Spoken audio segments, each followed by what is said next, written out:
Assalamualaikum warahmatullahi wabarakatuh. Bismillah walhamdulillah wassalatu wassalamu ala rasulillah Sayyidina Maulana Muhammad ibn Abdullah wa ala alihi wa sahbihi wa man walah. Wala hawla wala quwata illa billah, amma ba'd. Alhamdulillah, kembali dipertemukan oleh Allah subhanahu wa ta'ala dalam majlis ilmu yang insyaallah ilmu yang kita pelajari menjadi ilmu yang bermanfaat. Amin ya rabbal alamin. Meneruskan pembacaan kitab Al-Wasaya An-Nafi'ah. Al-Habib Abdullah bin Alwi Al-Haddad mengatakan, wa'alam, ketahuilah bahwa wasiat yang paling berhak untuk didahulukan, wasiat yang paling berhak untuk didahulukan, dinomorsatukan, yaitu al-wasiyah bitaqwallahi ta'ala al-azizil hakim, wasiat agar supaya selalu bertakwa kepada Allah subhanahu wa ta'ala, zat yang maha luhur dan maha bijaksana. Maka kalau sudah mengetahui wasiat yang harus dinomorsatukan itu adalah wasiat tentang ketakwaan, maka aku wasiatkan kepada kalian, kata beliau Habib Abdullah Al-Haddad, aku wasiatkan kepada kalian semua dan aku wasiatkan kepada diri aku sendiri, wa kafatil mu'minina wal muslimin, dan kepada seluruh kaum mukminin dan kaum muslimin. Beliau berwasiat bitaqwallah rabbil alamin, untuk selalu bertakwa kepada Allah Tuhan semesta alam. Kenapa mewasiatkan tentang ketakwaan? Fa innahal wasilah al-musilah ila khairatid darain. Karena takwa kepada Allah ini adalah wasilah perantara, al-musilah yang menyampaikan seseorang ila khairatid darain, untuk mendapatkan kebahagiaan dunia dan akhirat. Kalau diibaratkan kita ini ada di tepi sungai, begitu ya. Tepi sungai yang di situ banyak hewan-hewan buas, kemudian banyak hewan-hewan yang beracun, ya, ada ular, ada kalajengking, macam-macam.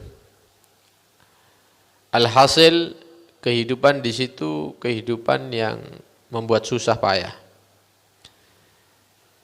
Di seberang itu ada satu tempat atau pulau atau daerah yang indah, dingin, ya, banyak buahnya, tenang, tidak ada kesumpekan, ya. Cuman untuk sampai ke daerah yang indah tadi butuh sesuatu, ya, yang menyampaikan kita melewati sungai tadi, melewati sungai untuk sampai ke daerah yang indah tadi, yang bagus tadi itu. Maka disinilah posisi ketakwaan kepada Allah subhanahu wa ta'ala itu sama seperti jembatan. Jembatan yang menyampaikan dari kehidupan yang penuh dengan keburukan, kerendahan dan lain-lain, dengan takwa kepada Allah, maka kita sampai kepada kebahagiaan dunia dan akhirat. Kalau tidak ada jembatannya, tidak ada perantaranya yang bisa menyampaikan kita ke seberang, ya tidak mungkin kita akan menjadi orang yang bahagia dunia akhirat. Berarti salah satu cara supaya menjadi manusia yang mendapatkan kebaikan dunia, kebaikan akhirat, yaitu dengan selalu bertakwa kepada Allah subhanahu wa ta'ala. Karena takwa ini wasilah, perantara, al-musilah, yang menyampaikan ila khairatid darain, kepada kebaikan dunia dan akhirat. Wal asas alladhi yathbutu alaihi bina amriddin. Dan kenapa kok diwasiatkan tentang takwa kepada Allah? Karena takwa ini bagaikan asas, pondasi alladzi yathbutu alaihi, yang dibangun di atasnya bangunan, tapi bangunan bukan bangunan semen, bukan batu bata, bukan, tapi di atasnya perkara-perkara agama Islam itu diletakkan di atas, dibangun, ditata. Pondasinya apa? Takwa kepada Allah Subhanahu wa ta'ala. Jadi kalau yang pertama tadi, takwallah itu sebagai jembatan yang menyampaikan kepada kebaikan dunia dan akhirat. Yang kedua, takwallah itu seperti pondasi. Sebelum bangun, ya digali dulu, ditaruh pondasi yang kuat, kasih besi macam-macam ya. Biayanya banyak biasanya pondasi. Sudah kuat, baru di atasnya dinaikkan temboknya. Kalau sudah asasnya, pondasinya kuat, apa yang ada di atas itu insya Allah aman, tidak rubuh, tidak jatuh. Nah, perkara agama ini seperti bangunan. Pondasinya takwa kepada Allah Subhanahu wa ta'ala. Kalau kita selalu bertakwa kepada Allah, seperti kita membuat pondasi yang kuat. Pondasi kuat, kokoh. Di atasnya kita tambahi ya ibadah-ibadah yang lain ya, daripada sedekah, sholat sunnah dan lain-lain. Ya, keindahan-keindahan akhlak dan yang lainnya, insya Allah kokoh. Kenapa? Karena pondasi bawahnya itu kokoh. Takwallahnya itu sudah kokoh. Wa idza lam yakunil asas, dan jika pondasinya itu tidak fi ghayatil ihkam, ya tidak diperhatikan, tidak dikokohkan dengan semaksimal mungkin. Ghayatil ihkam, tidak dikokohkan semaksimal mungkin.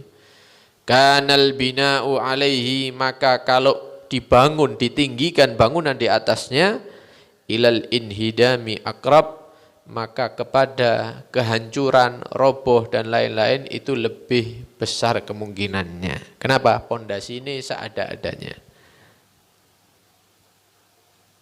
Ya, harapannya ilat tamam. Oh, ini insya Allah sempurna bangunannya, tidak gampang rubuh. Tidak tahu dapat, tidak lama, 1 bulan, 2 bulan rubuh bangunannya. Kenapa? Asasnya, pondasinya tidak benar.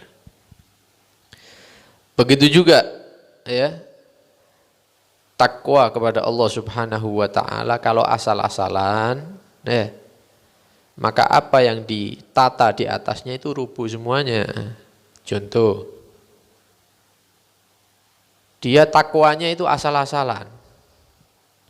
Akhirnya cara bekerjanya juga asal-asalan karena tidak bertakwa kepada Allah ketika bekerja. Mengambil dengan cara yang zalim, renten, ya, nganakno duit misalnya, dan seterusnya. Dia mencari harta, rezeki yang tidak sesuai di aturan Allah, tidak takut terhadap Allah, tidak takwa kepada Allah. Pondasinya lemah karena tidak bertakwa. Tapi dia bangun di atasnya tembok yang tinggi. Apa temboknya? Haji tiap tahun, umroh tiap tahun, ya, sedekah, macam-macam. Tapi dari mana sumbernya? Sumbernya bukan dari takwa kepada Allah Subhanahu wa ta'ala. Maka bangunan yang ditinggikan tadi rubuh. Artinya tidak diterima semua amalnya oleh Allah Subhanahu wa ta'ala. Nah, karena itu penting ini, hal ini, ya, mempelajari tentang ilmu takwa, menjalankan perintah Allah, menjauhi larangan-larangan Allah, itu penting, yang harus dinomorsatukan. Baru setelah itu hal-hal yang lain bisa ditata di atasnya, di atas pondasi takwa yang kuat. Nah, kemudian beliau melanjutkan, wat taqwa ala maratib. Takwa itu ada tingkatannya. Pertama, ittiqaul ma'asi wal muharramat, ya, menjaga diri daripada maksiat dan hal-hal yang diharamkan. Ini hukumnya wajib kita menjaga diri dari maksiat, dari yang haram itu wajib hukumnya. Kemudian summal ittiqa 'anil umuril mushtabihat, naik derajat lagi, yaitu menjaga diri daripada hal-hal yang tidak jelas. Ya, ini termasuk maksiat apa enggak ya? Tinggalkan. Itu derajat lebih tinggi. Kalau yang jelas maksiat ya jelas wajib ditinggalkan. Ini enggak, remeng-remeng. Ini haram apa halal ya? Tak makan ya. Haram apa halal saya ambil ya? Enggak jelas, abu-abu, enggak putih, enggak hitam. Ditinggalkan. Ini makom yang lebih tinggi. Sesuatu yang tidak jelas ditinggalkan. Sebagaimana hadis Nabi SAW, da'ma yaribuk ila ma la yaribuk. Kalau ada yang membuat kamu ragu, tinggalkan. Yang pasti-pasti aja. Yang pasti halal, yang pasti diperbolehkan oleh syariat. Yang tidak jelas, tinggalkan. Wa huwa wara'un hajiz. Makom yang kedua ini, yang lebih tinggi ini adalah makomnya orang-orang yang warok. Warok itu menjaga diri daripada sesuatu yang tidak jelas. Kemudian naik derajat lagi yang lebih tinggi. Summa an fudulil mubahat.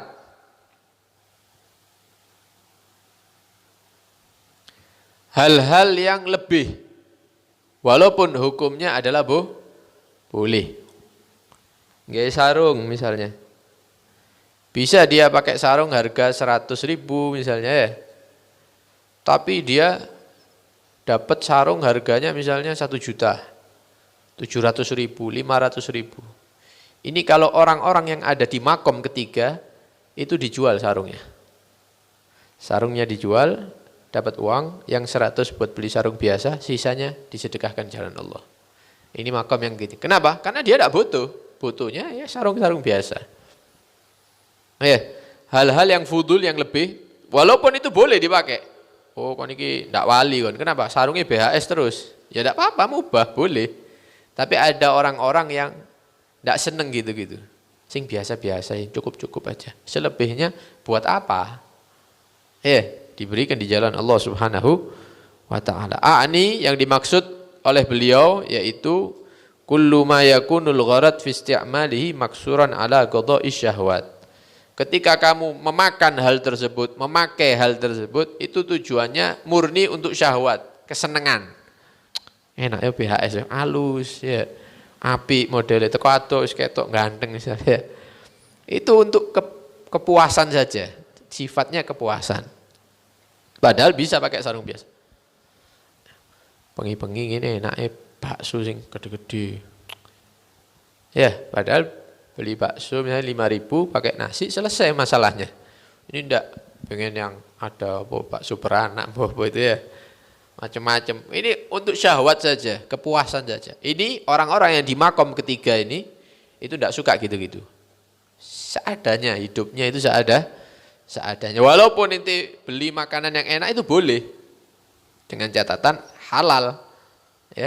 Uangnya halal, ente beli itu dari proses yang halal, dagingnya sapi misalnya. Boleh.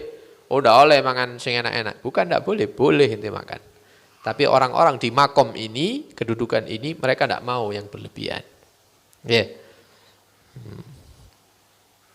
Wa huwa zuhdun baligh. Makom ketiga dikatakan makom zuhud. Zuhud itu berpaling daripada dunia, mengambil seperlunya.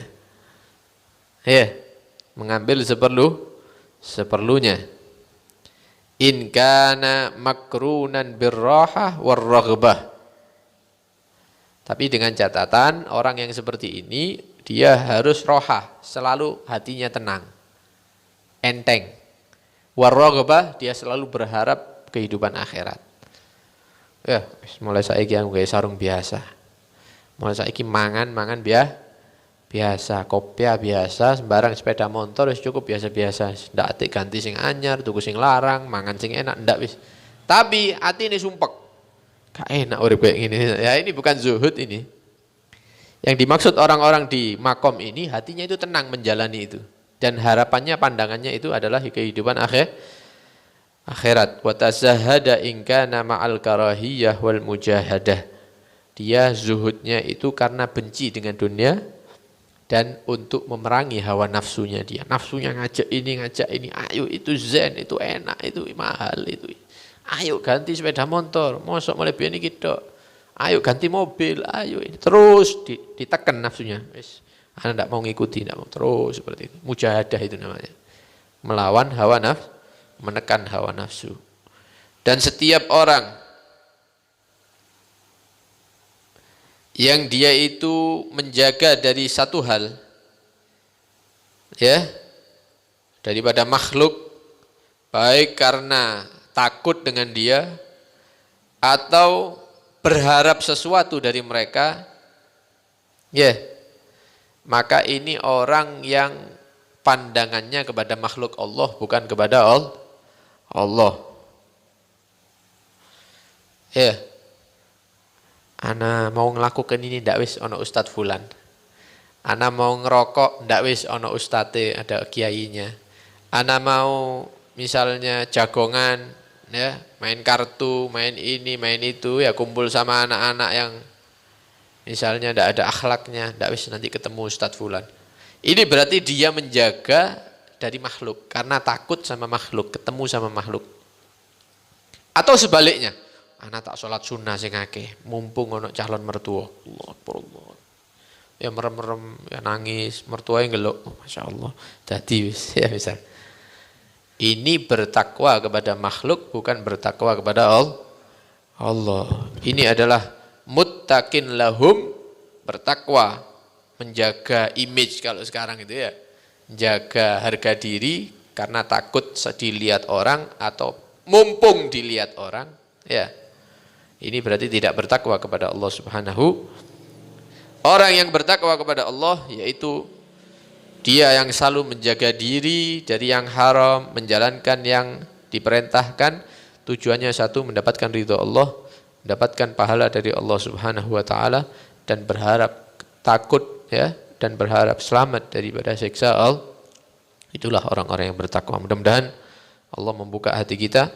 Ya, mudah-mudahan kita bisa menjadi orang yang bertakwa kepada Allah Subhanahu wa taala zahiran wa batinan, sehingga takwa tersebut bisa menjadi perantara kita, ya, untuk bisa menyampaikan kita kepada khairatid darain, kebaikan dunia dan kebaikan akhirat. Amin ya rabbal alamin. Sallallahu alaihi wasallam Muhammad wa alihi wasallam. Alhamdulillahirabbil alamin.